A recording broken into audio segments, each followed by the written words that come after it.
नमस्कार साथियों, खास क्लासेज में मैं चंद्रहास एक बार फिर से आप सभी का स्वागत करता हूं। साथियों, प्रीवियस ईयर एग्जाम सीरीज के अंदर हम आज आगे बढ़ेंगे और आज इस हरियाणा जीके सीरीज या हरियाणा जीके की जो प्रीवियस ईयर एग्जाम सीरीज है, इसके अंदर हम क्लर्क का एग्जाम जो हुआ था 27 नवंबर 2016 को जो क्लर्क का एग्जाम हुआ था सुबह की शिफ्ट में, मॉर्निंग शिफ्ट के अंदर, और उस एग्जाम के अंदर हरियाणा जीके के क्या क्या प्रश्न पूछे गए थे वो प्रश्न हम इस वीडियो के अंदर करवाएंगे। ये सभी वीडियो प्रीवियस एग्जाम सीरीज हम इसलिए करवा रहे हैं ताकि निकट भविष्य में एचएसएससी के जो भी एग्जाम होते हैं उनके अंदर एचएसएससी वाला, कहने का मतलब एग्जामिनर आपसे क्या क्वेश्चन पूछ सकता है और कौन कौन से क्वेश्चन एचएसएससी वाले ने आज तक पूछे हैं। यदि हमारे द्वारा दी गई जानकारी आपको अच्छी लगे, वीडियो को अंत तक देखना और जानकारी अच्छी लगे तो वीडियो को शेयर भी करना और कमेंट करके बताना जरूर कि आपको हमारी वीडियो कैसी लगी है। धन्यवाद साथियों। ठीक है, तो ये सभी चीजें आपने ध्यान में रखनी है। तो आज का जो पहला क्वेश्चन है वो क्वेश्चन है, अति प्राचीन वट वृक्ष जिसे गीता ज्ञान से संबंधित माना जाता है कहाँ है। अति प्राचीन जो वट वृक्ष है जो गीता ज्ञान से संबंधित माना जाता है, जहां पर ऐसा बताया जाता है कि जहां पर भगवान श्री कृष्ण ने अर्जुन को गीता का उपदेश दिया था, वो अति प्राचीन वट वृक्ष कौन से मतलब कहां पर है, तो आप बताएंगे ज्योतिसर। कहां पर पड़ता है? ज्योतिसर सरोवर के पास में पड़ता है। कौन से सरोवर के पास में पड़ता है भैया? तो आप बताएंगे ज्योतिसर सरोवर के पास में। गीता ज्ञान से संबंधित अति प्राचीन जो वट वृक्ष है वो कहां पर पड़ता है, तो आप बताएंगे ज्योतिसर सरोवर। और ज्योतिसर सरोवर के पास में कौन सा वृक्ष है? वट वृक्ष। ज्योतिसर सरोवर के पॉइंट की बात करें तो कौन सी नदी के किनारे स्थित है, तो आप बताएंगे सरस्वती नदी के किनारे स्थित है। भगवान श्री कृष्ण ने अर्जुन को गीता का उपदेश कौन से सरोवर के निकट दिया था, तो आप बताएंगे ज्योतिसर सरोवर। लेकिन 7 नदियों का संगम और भगवान विष्णु का स्थायी निवास कौन से सरोवर को कहते हैं? सन्निहित सरोवर। और सन्निहित सरोवर कहाँ है? कुरुक्षेत्र में। लेकिन कुरुक्षेत्र में तो एक ब्रह्म सरोवर भी पड़ता है और वामन पुराण में कहा गया है कि ब्रह्म सरोवर राजा कुरु ने बनवाया था। वामन पुराण में ऐसा कहा गया है कि ये जो ब्रह्म सरोवर है ये किसने बनवाया था? राजा कुरु ने बनवाया था। और ब्रह्म सरोवर का वर्णन अल बरूनी की पुस्तक किताब उल हिंद में भी मिलता है। अल बरूनी की पुस्तक किताब उल हिंद जिसे हम कहते हैं तहकीक हिंद में भी ब्रह्म सरोवर का वर्णन मिलता है। साथियों, ये सभी चीजें आपने बहुत अच्छे तरीके से याद रखनी है। नेक्स्ट क्वेश्चन देखें, बॉक्सिंग का पावर हाउस हरियाणा के किस नगर को कहा जाता है? ये पूछ रहा है कि हरियाणा का ऐसा नगर जिसे आप बॉक्सिंग का पावर हाउस कहते हैं। बॉक्सिंग का पावर हाउस हरियाणा के किस नगर को कहा जाता है? तो बॉक्सिंग का पावर हाउस आप कहेंगे कि भिवानी को बॉक्सिंग का पावर हाउस के नाम से जानते हैं। भिवानी है, इसे बॉक्सिंग का पावर हाउस कहते हैं। भिवानी के अंदर बॉक्सिंग क्लब भी है जिसकी स्थापना 11 बार विजेता रहे कैप्टन हवा सिंह ने की थी। लेकिन इसी के बारे में आप याद रखिएगा, हरियाणा में सबसे ज्यादा बॉक्सर कहां से निकले हैं? भिवानी से। हरियाणा की काशी किसे कहते हैं? भिवानी को। लेकिन छोटी काशी के नाम से किसे जानते हैं? तो आप बता देना कैथल को। हरियाणा की काशी भिवानी, छोटी काशी किसे कहते हैं? तो आप बता देना कैथल को छोटी काशी के नाम से जानते हैं। हरियाणा में सबसे ज्यादा मंदिर कहाँ है? तो आप बताएंगे भिवानी के अंदर। लेकिन हरियाणा में सबसे ज्यादा मंदिर कौन से गांव में है? तो बेरी में। बेरी कहाँ है? तो आप बता देना झज्जर में। लेकिन ये जो भिवानी है इसे धर्मार्थ न्यासों का शहर भी कहते हैं। इसे मिनी क्यूबा के नाम से भी जाना जाता है। इसे किस नाम से भी जाना जाता है? तो बच्चे आप बताएंगे मिनी क्यूबा के नाम से भी जानते हैं। किसको? तो आप बता देना भिवानी को। और बॉक्सिंग का पावर हाउस भी किसे कहते हैं? भिवानी। और विजेंद्र सिंह जैसे महान बॉक्सर भी हुए हैं। विजेंद्र सिंह बॉक्सर जो एक नॉकआउट में सीधा व्यक्ति को कर देता है खत्म, है ना। निम्नलिखित में से कौन सी नदी हरियाणा और उत्तर प्रदेश के मध्य सीमा रेखा बनाती है? हरियाणा और उत्तर प्रदेश के मध्य कौन सी नदी सीमा रेखा बनाती है? तो आप बताएंगे यमुना नदी। हरियाणा और उत्तर प्रदेश के मध्य सीमा रेखा बनाने वाली नदी यमुना नदी। यमुना नदी गंगा की सबसे लंबी सहायक नदी है। यमुना नदी जिसकी लंबाई की बात करें तो 1376 किलोमीटर इसकी टोटल लंबाई है। ये हरियाणा और उत्तर प्रदेश के मध्य कितना बहती है? तो हरियाणा और उत्तर प्रदेश के मध्य ये नदी 320 किलोमीटर बहती है। यमुना नदी हरियाणा के कौन सी दिशा में बहती है? पूर्वी दिशा में। और हरियाणा यमुना नदी के कौन सी दिशा में है? तो आप बताएंगे पश्चिमी दिशा में। दोनों क्वेश्चन अलग अलग है और दोनों ही क्वेश्चन HSSC वाला पूछ चुका है। यमुना नदी हरियाणा की कौन सी दिशा में बहती है? पूर्वी दिशा में। हरियाणा यमुना नदी की कौन सी दिशा के अंदर है? तो आप बताएंगे पश्चिमी दिशा में। हरियाणा और उत्तर प्रदेश के मध्य प्राकृतिक सीमा रेखा बनाने वाली नदी साथियों कौन सी है? तो आप बता देना, प्राकृतिक सीमा रेखा बनाने वाली नदी है यमुना नदी। 320 किलोमीटर, लेकिन किसी किसी बुक में आपको 328 भी मिल जाएगा, तो आप चिंता मत करना। चिंता करने के लिए बहुत चीजें पड़ी है, घर का काम भी है, घरवाली का भी काम होगा, किसी किसी को घरवाली की भी चिंता सताती होगी, क्योंकि जब तक नौकरी नहीं तब तक छोकरी नहीं, ऐसा है हरियाणा के अंदर माहौल को। तो कोई बात नहीं, चिंता मत करना, बिल्कुल भी चिंता मत करना। यदि नौकरी लग गई तो ठीक और ना लगे तो ठीक। पड़ोसी राज्य जिंदाबाद थे, जिंदाबाद हैं और जिंदाबाद रहेंगे। तो याद रखिए चीजें। अरे नहीं, नौकरी लग जाएंगे। आप कास्ट क्लासेस से जुड़े हैं, आप यदि ये हमारी वीडियो देख रहे हैं, आप यदि पढ़ने की कोशिश कर रहे हैं, तो ये मान लेना आप जैसा दिमाग है ना, वो किसी में नहीं है। आप दिमाग से बहुत संपन्न है, तभी तो आपको तैयारी कर रहे हैं सरकारी एग्जाम की। तो ये मान के चलो कि आप जैसा माइंड है, आप जैसा जो दिमाग है, वो किसी के पास में नहीं है। आप जैसा दिमाग, ये याद रखना, आप जैसा दिमाग किसी के पास में नहीं है। बहुत अच्छे।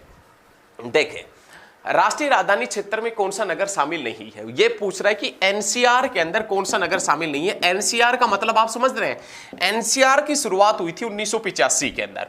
एनसीआर नेशनल कैपिटल रीजन के नाम से जानते हैं, राष्ट्रीय राजधानी क्षेत्र के नाम से जानते हैं। एनसीआर के अंदर हरियाणा का 57% हिस्सा आता है। एनसीआर के अंदर हरियाणा का 57% हिस्सा आता है। और ये याद रखिएगा, चंद्रमा का पृथ्वी की सतह से कितना % हिस्सा दिखाई देता है? तो आप बताएंगे 57% हिस्सा ही दिखाई देता है। तो एनसीआर में हरियाणा का कौन सा जिला नहीं है? गुरुग्राम, फरीदाबाद, सोनीपत, हिसार। तो आप हिसार को चुनेंगे, हिसार नहीं है। एनसीआर में हरियाणा के कितने जिले हैं? तो आप बता देना, हरियाणा के 14 जिले एनसीआर के अंदर आते हैं।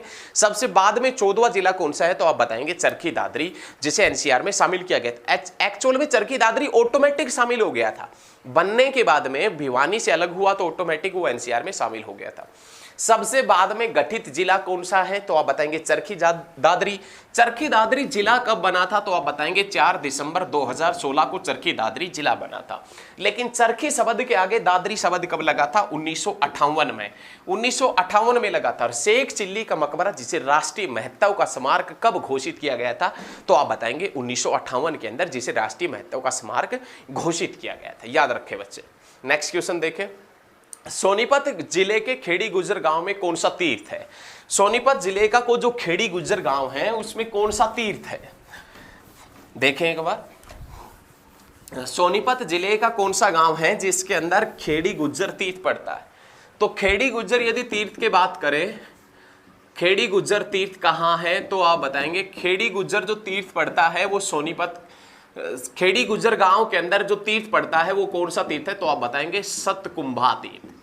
सतकुंभा तीर्थ जो है वो कहां पर है? खेड़ी गुज्जर में। सतकुंभा का मेला कहां लगता है? खेड़ी गुज्जर में।